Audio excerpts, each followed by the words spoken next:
Ravenshollow's dark secrets.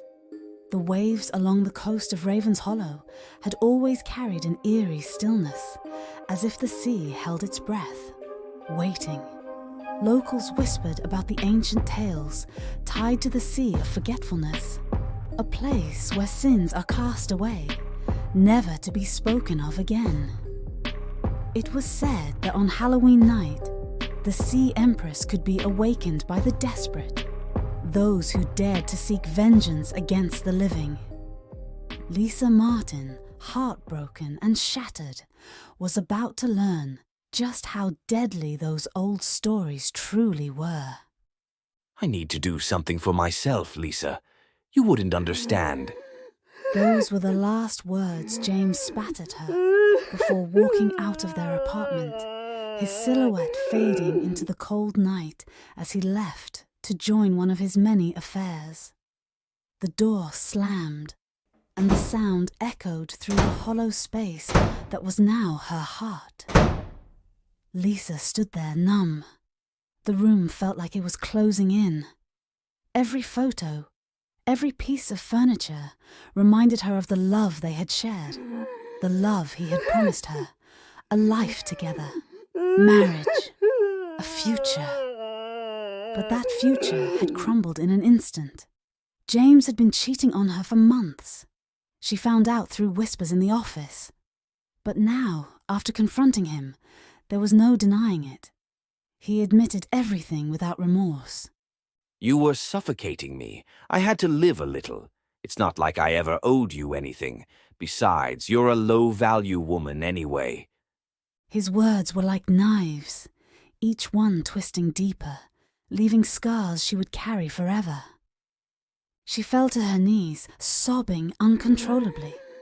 How could he do this to her? How could he so easily throw away everything they had built together? The betrayal, the lies. It was too much to bear. Days passed, but the pain didn't lessen. Lisa avoided her friends, her co-workers, anyone who would see the broken shell she had become. She barely ate, barely slept. She couldn't go 5 minutes without thinking about James and the women he was parading around, living his carefree life without her. One evening, Lisa sat alone in her apartment, staring blankly at the wall. Her phone buzzed. Melanie. She hadn't spoken to Melanie in years, but something in her told her to answer. Hey, Lisa. I heard about James. I'm so sorry. Melanie's voice was hesitant, but there was an urgency beneath it. Lisa sighed, her voice barely a whisper. Thanks, Mel. I don't even know what to do anymore. I know you're hurting, but there's something you should know. Something that might help. Lisa blinked, confused. What are you talking about? Melanie hesitated. There's a place, an antique shop on Sycamore Street. It's not just any shop. They sell things. Dark things. Magic. The kind that can make people pay for what they've done. Lisa's heart quickened. Mel, are you serious? You know I don't believe in that kind of thing. You don't have to believe in it, Lisa. But if you want justice, if you want him to feel what you're feeling, it might be your only option. Lisa's hand shook as she gripped the phone. She didn't believe in magic, but the thought of making James pay for what he'd done was like an ember flickering in her chest. Could it really be possible? All right, tell me where it is. Sycamore Street was tucked away in the forgotten part of Ravenshollow, where the old buildings sagged under the weight of time. The antique shop was no different, its windows darkened by dust, its sign barely visible in the fading light. Lisa pushed the door open, and the faint jingle of a bell echoed through the dimly lit space. The air was thick with the smell of old books, decaying wood, and something else, something unidentifiable. The shopkeeper, an elderly woman with piercing eyes, sat behind the counter watching Lisa closely. "You're here for something," she said, her voice soft but knowing. Lisa swallowed, her nerves gnawing at her insides. I need something. Something to fix my life. To make someone pay. The shopkeeper's gaze sharpened. You seek vengeance. Lisa nodded, her voice trembling. Yes. The woman stood slowly, her movements deliberate. There is a price for vengeance, child, and it is not something to take lightly. Lisa's resolve wavered, but her anger burned hotter than her fear. I don't care. I want him to hurt like I do. The shopkeeper's expression softened for a moment. Then she turned and motioned for Lisa to follow. They walked through the aisles of the shop, past strange artifacts and books whose titles Lisa couldn't read. The woman stopped at a shelf in the back and pulled out an old, worn book from behind a stack of others.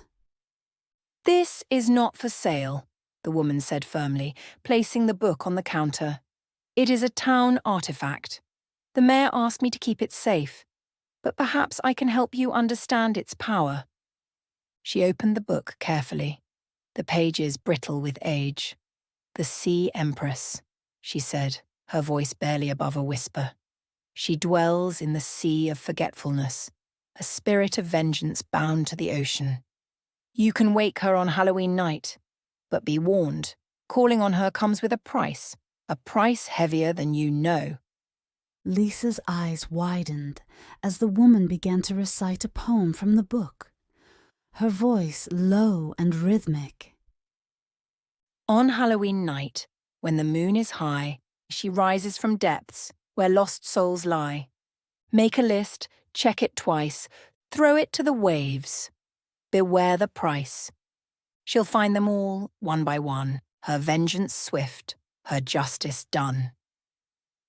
The words sent a chill through Lisa's spine, but she couldn't turn back now. She had to make James and those women pay. What do I need to do? Lisa asked, her voice barely audible. Write their names, all of them. Throw the list into the sea and she will come. Lisa's heart raced. She grabbed a piece of paper and wrote down the names, 3 women from James's office, and finally James himself. The sky over Ravenshollow was dark, the moon hanging low, casting an eerie glow over the ocean. Lisa stood on the shore, her hand trembling as she clutched the list. She could feel the weight of the spell pressing down on her, but she didn't care. This was her chance to make them pay. With a deep breath, she recited the poem and threw the list into the water.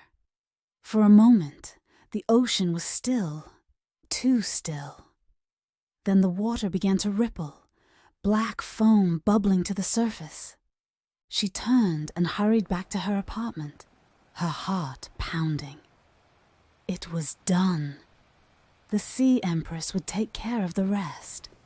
One by one, the women on Lisa's list were struck by the Sea Empress's wrath. Each one felt her presence before she attacked.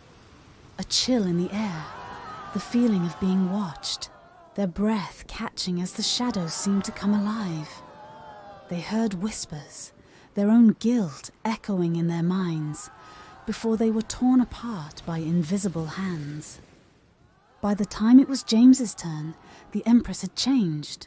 She no longer appeared as a shadowy figure, but as a beautiful woman, her hair flowing like the waves, her eyes glowing with an otherworldly light. James, the ever-selfish man, was drawn to her, unable to resist her beauty.